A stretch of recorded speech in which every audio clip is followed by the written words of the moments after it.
Hola, buenas, mi nombre es Daniela Suárez y junto a mis compañeras Vanessa Arrieta y Daniela Vargas estaremos presentando el informe de laboratorio número 6, correspondiente al estudio del comportamiento de las ondas electromagnéticas en el rango de las microondas. Durante esta experimentación se experimentó el comportamiento y la propagación que tienen estas microondas, un tipo de onda electromagnética presente en diversos aspectos de nuestra cotidianidad. Estos fenómenos son posibles de observar en objetos tecnológicos tales como los microondas y muchos dispositivos de comunicación.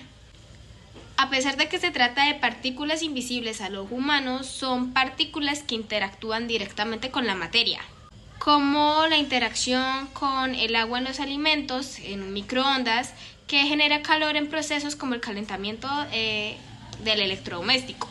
El objetivo principal que se tuvo durante este proyecto de investigación fue investigar los mecanismos de propagación de las ondas electromagnéticas, enfocándonos en las microondas, con una frecuencia aproximada de 9.4 GHz. Lo que buscamos fue responder preguntas como cuál es la dirección de propagación de la microonda, en qué dirección pueden polarizarse y cuál es la relación entre el campo eléctrico y la intensidad de la señal que se percibe.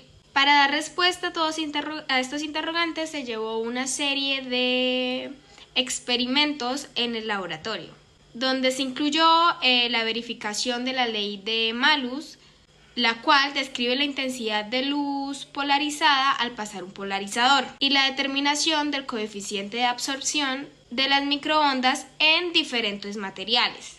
Así que a continuación estaremos observando cómo se elaboró la metodología, el tratamiento de datos y el análisis de esos datos para llegar a unas conclusiones respecto a este laboratorio. El desarrollo de este laboratorio fue en 3 fases en las cuales se lograron recopilar una serie de datos de información para posteriormente en las siguientes fases y tratamiento de datos a hacer el respectivo análisis. Durante la fase 1 se buscó verificar la distribución del potencial eléctrico delante del emisor o la bocina. Para la realización de esta fase se utilizó un eje de referencia en el cual en el eje X se movía desde 5 a 20 y en el eje Y se movía de menos 10 a 10. Esto con el fin de recolectar 25 datos o 25 puntos que se podrían analizar posterior a esto. Fue fundamental para esta fase que el valor en Y0 de cada X estuviera casi perfectamente alineado la bocina con el emisor. Esto para que se pudiera captar el mejor dato o con mayor precisión ese dato principal. Bueno, para la segunda fase se estudió la relación entre la intensidad de la onda y el ángulo polarizador sobre microondas con una frecuencia de 9,4 GHz. Para esta fase algo importante fue la posición de la bocina, ya que ésta se puede ubicar horizontalmente y verticalmente. Entonces se tomaron datos primero de manera horizontal y después de manera vertical. Respecto al ángulo, este varió desde los 0 grados hasta los 180 grados. En cada intento se tomaban 3 voltajes, esto con el fin de poder hacer un promedio después y obtener un valor más preciso y así disminuir el error porcentual. Para la fase 3 se quiso analizar el fenómeno de absorción en diferentes materiales a partir de la intensidad incidente y transmitida. En esta fase se utilizaron diferentes materiales. Fueron 5, los cuales fueron PVC grueso, una lámina o una placa de metal, una placa de acrílico y 2 espumas, una negra y una blanca. Esto para un total de 5 materiales que fueron estudiados. Primero se registró en nuestra tabla los datos sin ningún intermedio o sin ningún medio que pudiera absorber, como lo son los materiales que mencionamos anteriormente. Ya después de tener estos valores donde no había ningún material, se procede a poner los materiales. Esto con el fin de después poder calcular el coeficiente de absorción en cada caso o cada material que fue utilizado en el laboratorio. Finalmente se sintetizan las observaciones y resultados en este informe que hicimos y se relacionan las variables de la práctica con las teóricas. Se adjuntan las gráficas requeridas y respectivos análisis de cada una. Bueno, como lo pudimos ver anteriormente, este laboratorio se divide en 3 fases. La primera fase nosotros elegimos un eje de referencia en el cual teníamos coordenadas tanto en X como en Y. Nuestro eje en Y variaba de 0.1 a menos 0.1 y nuestro eje en X iba desde 0.05 hasta 0.25, todo esto en unidades de metro. Nosotros aquí medimos el voltaje para cada eje coordenado, teniendo como referencias que para un X de 0.05 iba a estar acompañado de un Y 0.1, 0.05, 0, menos 0.05 y menos 0.1. Listo.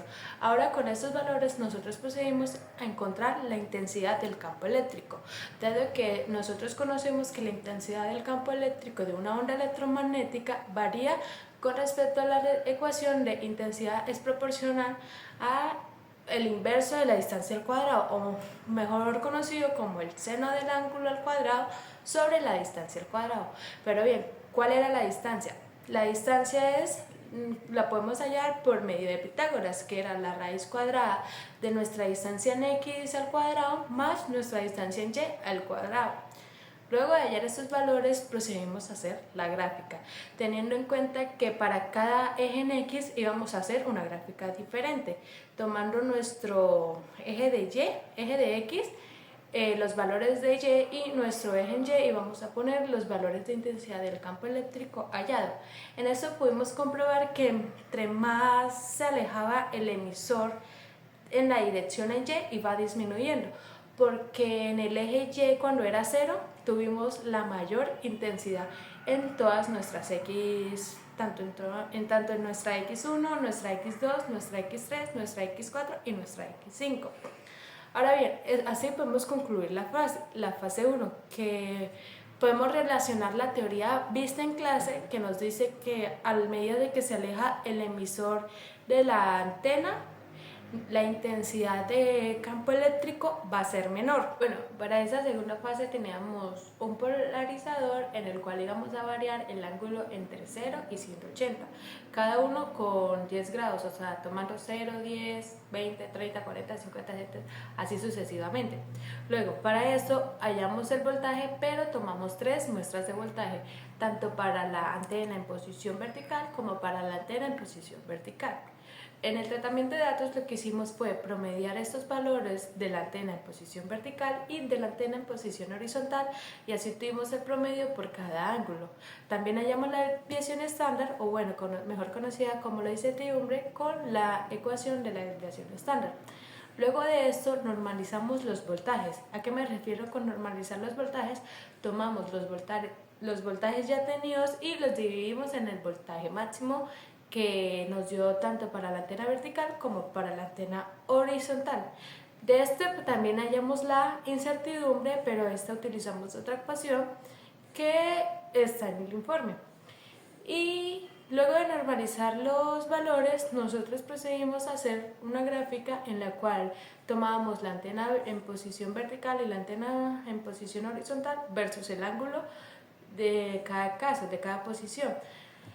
Como resultado, los voltajes normalizados nos dieron entre 0 y 1, lo que se asemeja más que todo a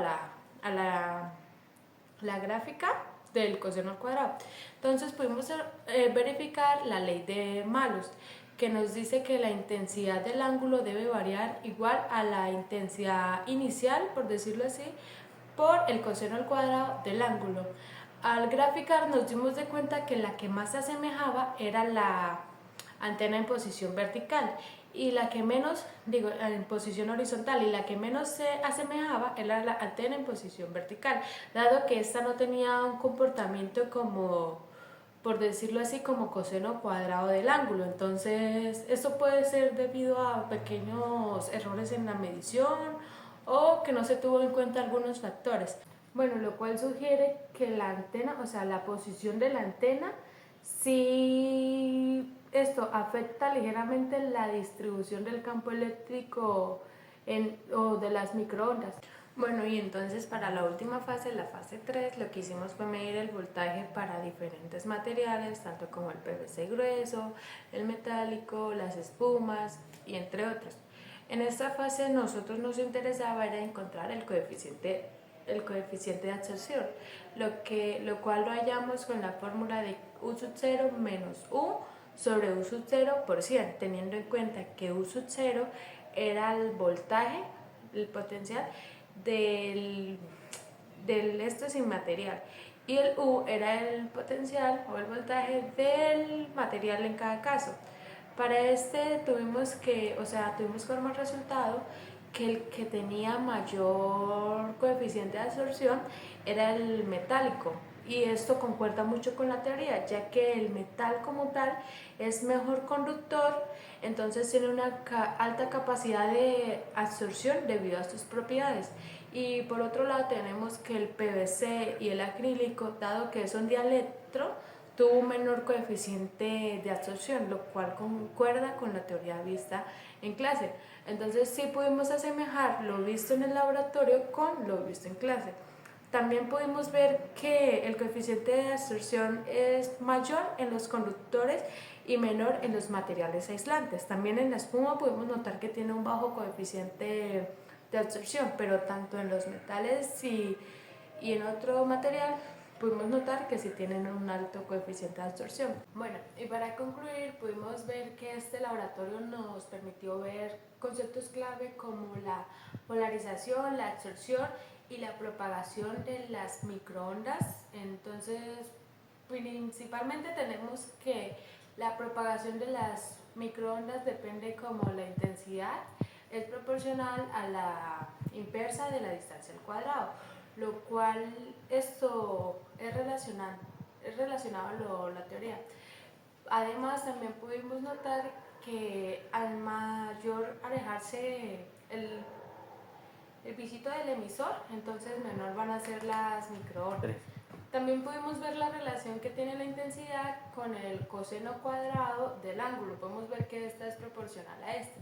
Y por último pudimos comprobar que al mayor tener conductividad un material va a ser mejor, va a absorber mejor las microondas. En cambio que si tiene menos conductividad eléctrica no va a tener mayor coeficiente de absorción.